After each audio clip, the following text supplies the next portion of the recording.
Trump was basically kicked off the ballot in Colorado as a result of the Democrats in Colorado and its Supreme Court specifically. Let me bring you up to date on what's going on out here in these streets, y'all. Just getting that breaking news about the Colorado State Supreme Court saying, based on the 14th Amendment and former President Trump's actions during January 6th, that he is not allowed to be on the ballot in Colorado. Just receiving word from the Trump campaign, a reaction to this ruling. Quote, unsurprisingly, the all-Democrat appointed Colorado Supreme Court has ruled against President Trump, supporting a Soros-funded left-wing group's scheme to interfere in an election on behalf of crooked Joe Biden by removing President Trump's name from the ballot and eliminating the rights of Colorado voters to vote for the candidate of their choice. Democrat Party leaders are in a state of paranoia over the growing dominant lead President Trump has amassed in the polls. They've lost faith in the failed Biden presidency and are now doing everything they can to stop the American voters from throwing them out of office next November. The Colorado Supreme Court issued a completely flawed decision tonight. We will swiftly file an appeal to the United States Supreme Court and a concurrent request for a stay of this deeply undemocratic decision. We have full confidence that the Supreme Court will quickly rule in our favor and finally put an end to these un-American lawsuits. Again, that's from a Trump campaign spokesperson. So basically what they've done is the Colorado Supreme Court worked hand in hand with Democrats to disqualify Trump from the state's ballot in 2024. They declared him ineligible to hold office again under the U.S. Constitution's insurrection clause. Never heard of an insurrection clause. In a historic decision, the justices ordered that he be removed from the state's presidential primary ballot after determining that he engaged in insurrection on January 6, 2021. The ruling sets up a likely showdown in the nation's highest court to settle whether the January 6th attack on the Capitol amounted to insurrection and whether Trump's involvement disqualifies him from running for office. The decision 4-3 by the Colorado Supreme Court marks the first time a presidential candidate has been deemed unqualified for office under a rarely used provision that bars insurrectionists from holding office. A majority of the court holds that Trump is disqualified from holding the office of president under Section C of the 14th Amendment. The court, whose justices were all appointed by Democratic governors, wrote in its ruling, goes on to say Trump has vowed to appeal to the U.S. Supreme Court, his campaign said. We have full confidence that the U.S. Supreme Court will quickly rule in favor and finally put an end to these un-American lawsuits, said Stephen Chung, a Trump campaign spokesperson. So long story short, they've decided to basically throw a Hail Mary, as some people will say inside of the chat. They threw a Hail Mary, and listen. I think it's undemocratic to leverage the things that we see happening and every tool in your favor to modify it in order to try to remove an option for the people to choose. I don't like the fact that people choose the way that they choose in a lot of these Democratic cities. The Brandon Johnsons, the Los Angeles lady, I forgot what her name was, over there in Atlanta. Houston finally got it right, but they didn't even turn up because they got over 2 million people and they had less than an 8% voter turnout rate. But the thing that you can't do, the most un-American thing that you can do, is to remove the option. The freedom of speech, the freedom to choose. It's completely un-American. Listen, if we get a bad president, then I'll just do a live stream saying that I don't necessarily care about what it is that they're doing, or I'll give them credit when they decide to do something right. But one thing is for sure, and two things, Karen Bass, that's her name. Thank you, Tanisha and Iceberg Slim. One thing is for sure, and two things is for certain, is that I do not agree with the idea that you should be able to remove somebody from being able to choose as an option, as a way to try to finesse the election in your favor. That is absolutely disrespectful. If you beat me, you just beat me.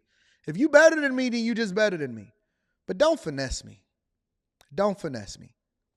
But conversely, Vivek, who I am really, really, really liking this guy.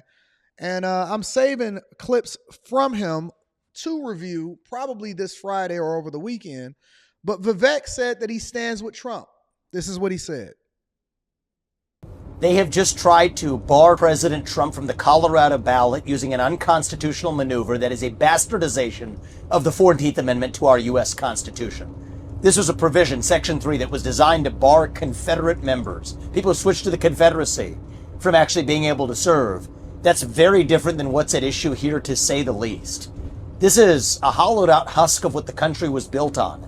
The basic principle that we, the people, select our leadership, not the unelected elite class in the back of palace halls. That's old world Europe, not the United States. That's why I'm making a pledge today that I will withdraw. I pledge to withdraw from the Colorado GOP primary ballot unless and until Trump's name is restored. And I demand that Ron DeSantis and Chris Christie and Nikki Haley do the same thing, or else these Republicans are simply complicit in this unconstitutional attack on the way we conduct our constitutional republic. I refuse to be complicit in that. I think what they're doing is wrong, and I think it's up to Republicans to step up and stand up with a spine for our country's future. That's really what's at stake, whether we, the people, actually have a say in deciding who leads this country. Yes, it would be easier for other Republicans like me who are running in this race to say, hey, if Trump is sidelined, there's our opportunity. No doubt other candidates are probably privately celebrating with their corporate sponsors. That's not the right thing to do. I think the most useful thing that every GOP candidate can do right now is to join me in that pledge. I'll say that I will withdraw from that Colorado GOP primary ballot until Trump's name is restored. This belongs to the people, not to the unelected Democratic cabal of judges in Colorado or any other state. And I demand that Ron DeSantis and Nikki Haley and Chris Christie do the same thing, or else they're complicit in what this security state is trying to do to shut down Trump. So Vivek basically said that, yes, Andre, he said he's standing on business and he's willing to withdraw his name from it, and we should stand in solidarity. And I agree with him.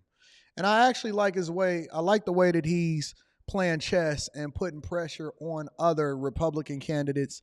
And more importantly, I would do so if I was actually, you know what? Why should the Democrats do it when they're the ones that it seems as though the ones that are at the forefront of trying to finesse this election in their favor? Is it really winning? Is it really maintaining power if you're finessing your way into it? Can't you just beat the boys fair and square? We got all of these lawsuits. We got the Colorado Supreme Court finessing. We got everybody just doing everything in their power in order to try to put themselves in a position of power. And I've never wanted to win like that. I've always wanted to win, not by any means necessary, but I want you to understand that I beat you fair and square. And I'm starting to like Vivek. I like the idea that he doesn't want to stand with this undemocratic, unconstitutional process that's being leveraged. They're finessing a law to make it mean something completely different so that they can remove his name from the ballot. And this has never happened in history. And it shows fear. It shows that they're scared. And it shows that they're not really in favor of allowing the people to determine for themselves who their leader should be. And that's completely un-American, and it's not democratic.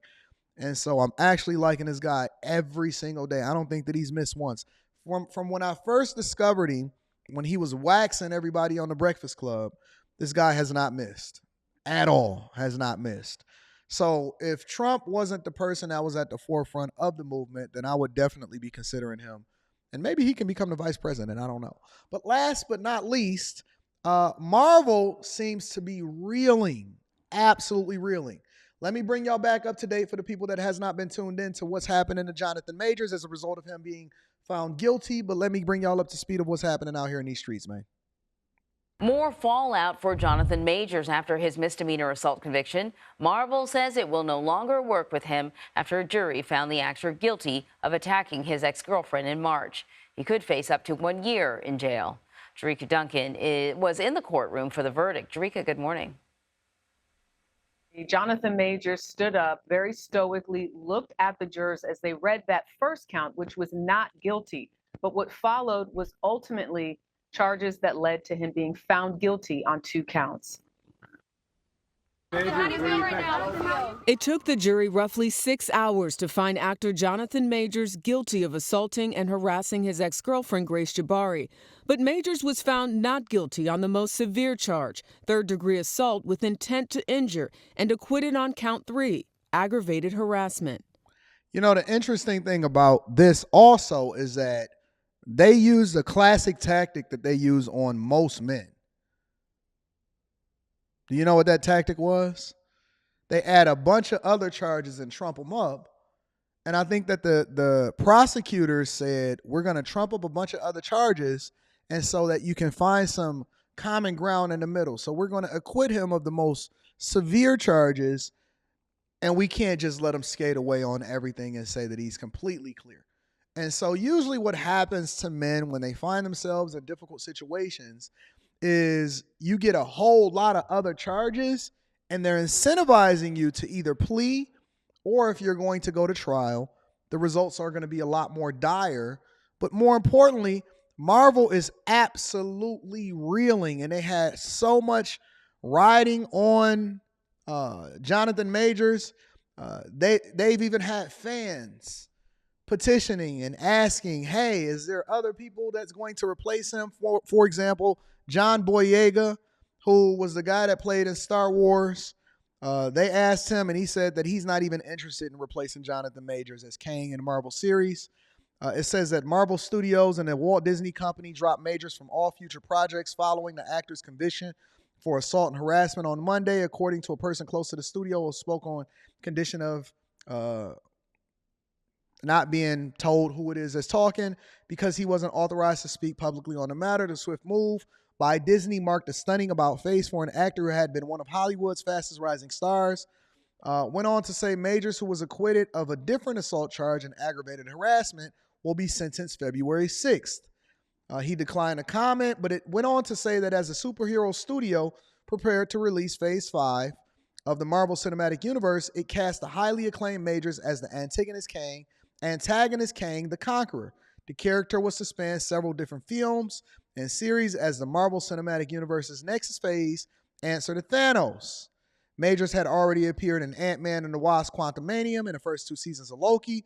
He was the star in the Avengers: The Kang Dynasty, dated to be released May 2026. The future of the Kang Dynasty is now unclear as Disney declined to comment on whether they will recast the role or pivot in a completely new direction. It said the studio had been preparing for the possibility of Majors' exit from the franchise, but Marvel was limited in its ability to fashion rewrites due to the screenwriter strike that ran from May to late September, and the studio recently hired screenwriter Michael Waldron to rework the Kang Dynasty. For Marvel, Majors' departure adds to several recent setbacks, though its box office success, nearly $30 billion worldwide with 33 films, is unsurpassed in movie history. The superhero factory has recently seen some atypical struggles. The Marvels, which was an all-women movie, released in November, has been the MCU's worst performer in theaters with $204 million worldwide, although it cost them hundreds of millions of dollars to make. So Marvel is reeling. Me personally, I decided to completely remove myself from ever supporting Disney or Marvel. I do not watch ESPN. I will not be getting Hulu. I do not have the Disney Plus app. And anything that I see Disney related, whether it be a toy or a movie or an app or some subsidiary, I will not be supporting it, because the best way for us to determine how it is that we want to move, or to show these companies that you can't just operate based off of mob rules, is to remove ourselves financially, even from an investment perspective, to remove ourselves from financially supporting these places. So as Disney continue to torpedo its own business, I think that is disrespectful for what happened to Jonathan Majors. And more importantly, not just supporting Jonathan Majors, but just supporting men in general. I think that the country is going in the wrong direction, and we need to course correct by withholding our dollars and determining that we're not going to support these companies that don't support what it is that we stand for. All right, so that was your quick hits, ladies and gentlemen.